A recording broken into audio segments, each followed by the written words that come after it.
à ce qu'elles tiennent toutes leurs responsabilités. Merci. La parole est à monsieur Éric Stroman. Merci, Monsieur le Président. Mes chers collègues, ma question s'adresse à Monsieur le Premier ministre.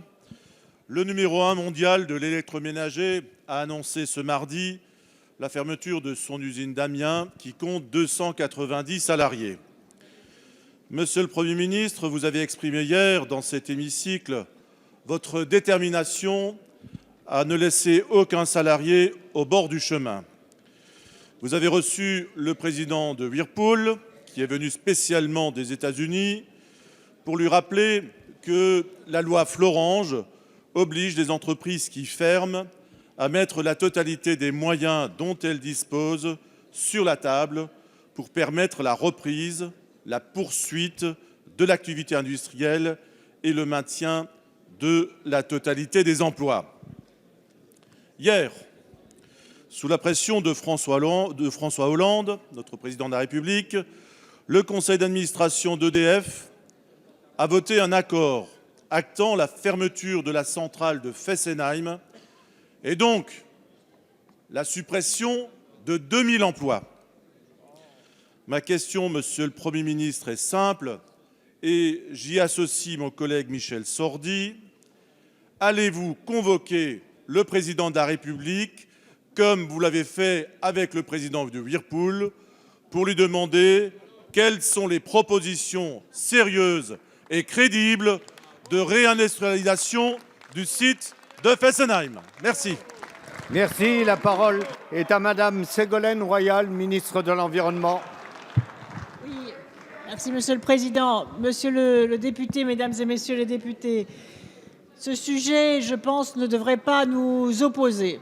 Je crois que nous avons à trouver ensemble des solutions intelligentes pour l'avenir. Et comme vous le savez, monsieur le député, la centrale de Fessenheim est la plus ancienne de France. Elle est construite sur une zone sismique. Elle bénéficie d'une dérogation. Ça veut dire qu'aujourd'hui, quand une centrale est construite, elle n'a plus le droit d'utiliser le système de refroidissement par pompage direct dans le Rhin et que cette autorisation, en tout état de cause, de fonctionnement s'arrête au 31 décembre 2022, mais sans doute s'il y a des contentieux avant cette date. C'est pourquoi nous avons la responsabilité d'accompagner la mutation industrielle de ce site.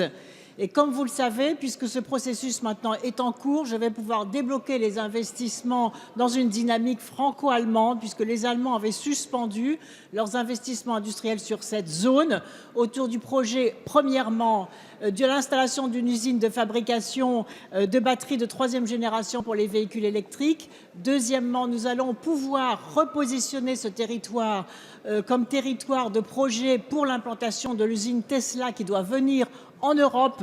Et troisièmement, je souhaite que ce site devienne un site exemplaire en termes de démantèlement des centrales nucléaires, puisqu'il y a 400 centrales nucléaires à démanteler à travers le monde et par conséquent, il y a là une filière de développement industriel majeur.